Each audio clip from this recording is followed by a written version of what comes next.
Here, Mets fan here in the Philippines. I'm making this video on their day off. There was a game for the FIFA soccer or football in Philadelphia, in the Phillies, where the Phillies are from. And they took a day off. Now, I just want to cover the recap of yesterday's game. The Mets won. It was a very important game, not only because it was game one, it's against the Phillies, but we also have to look at the other starting pitchers for the Phillies, which is Christopher Sanchez, I believe his first name is Christopher, and Wheeler. Those are hard games, and we need to take 2 out of the 3 games, and we did 1. Juan Soto had 2 home runs. The second one, I thought it was going to be a pop-up as well as other people assumed, even him, but it was a home run. Ewing hit a double, and let me look at the player. I think it was March. I forgot who the outfielder was. I don't think it was March, because there was 2 clumsy mistakes by this player. Apparently it was March. I thought it was somebody else.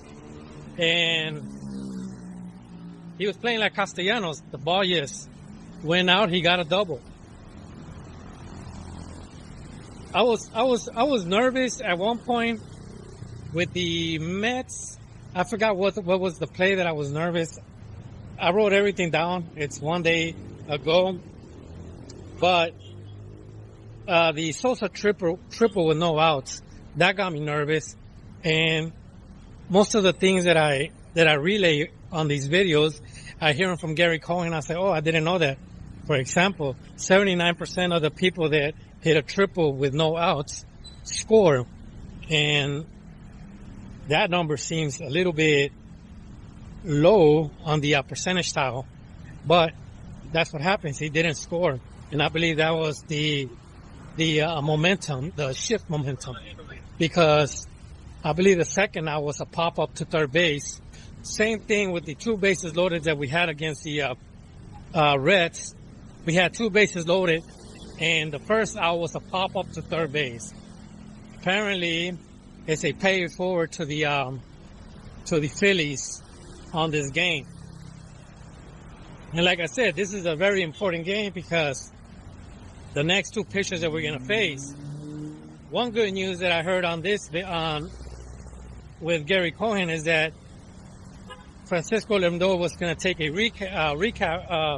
rehab game, which he did. He got I believe a single on the first pitch that he saw, or the first strike that he was going to see.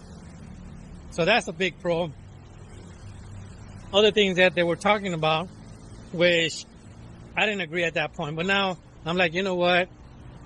I'll agree with it. It's putting Lindor at the number 1 hole. For me, it was going to be Carson Bench, but if they want Lindor or his Eagle, whatever it might be, put him number 1, that's fine.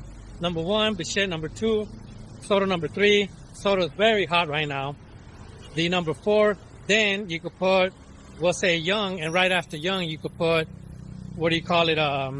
Bench at the 5 hole. Ewing, I'm very big at putting him at the 8 hole, and the reason I want him to be on the 8 hole is because on the 8 hole, that means that the catcher, the catcher will be sandwiched with the 2 speedsters. I mean, not speedster, well, yeah, because Lindor is a speedster as well. With Ewing, Alvarez, and then we'll put Lindor as the number 1 hole. That's just my own personal opinion on it. Other things that I took notes on, and I just gotta look at this, is Schwarber first on pass ball, and Soto, great catch. So there was a Schwarber pass ball, and I guess they struck him out, but he advanced. And then he advanced to second. And at that point, I thought he was going to score, but he didn't. That's a good point on it that I took notes. It was a very important thing. Other things was Brian Walsh, the umpire. One thing is they consider him like when they come to challenges, when it comes to overturning his challenges that players challenge, catchers, pitchers, hitters, it's a 60%, meaning that he's the worst one of all the umpires, and he was the umpire for the game. He was getting overturned. The other thing is Eric Wackman. They put him as a pinch hitter for A.J. Ewing. At that point, I was mad. I said, why are you pinch hitting for A.J. Ewing? Next thing you know, Wackman got a hit. He humbled me. We scored. We took the lead, and then we won. One thing about Wackman that I noticed is that the 2 years prior, he's a 250 average hitter each year. It doesn't fluctuate. This year, he was a 250 hitter before that at bat. After that, it was a 333 at bat when it comes to the hits. So that's one point also that I saw. The other thing that I wanted to cover on this, which I kind of forgot what it was when it comes to this game. I'll probably remember it after the game, after I finish this video. But those were the important things that I saw on the game, on the Mets Phillies. It was a good day. Even Keith Hernandez said that this is one of the best games that we saw because it was neck to neck. We scored, they scored, and usually when other teams tie us, the momentum just drops for the Mets.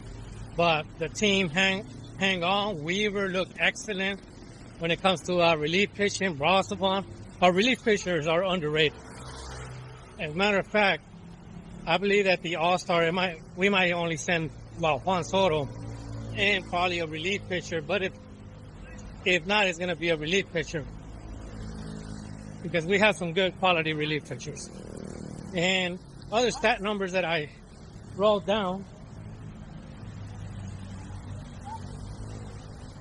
is that the Phillies have the worst defense in all of MLB. Their second base is -7 and their shortstop is -5, which was Trey Turner, but he got injured. I'm not sure if he's going to play the next 2 games, which for the Mets is good. Why? Because that lineup that was stretched is now getting crunched up for the Phillies against the Mets. And I believe for the Mets we have, don't quote me on this, Freddie Peralta, another pitcher. I don't know who the other pitcher might be. But that's all the good news for the Mets. And that's all I got. Thank you, and thank you for watching. Have a good day. Let's go Mets. And like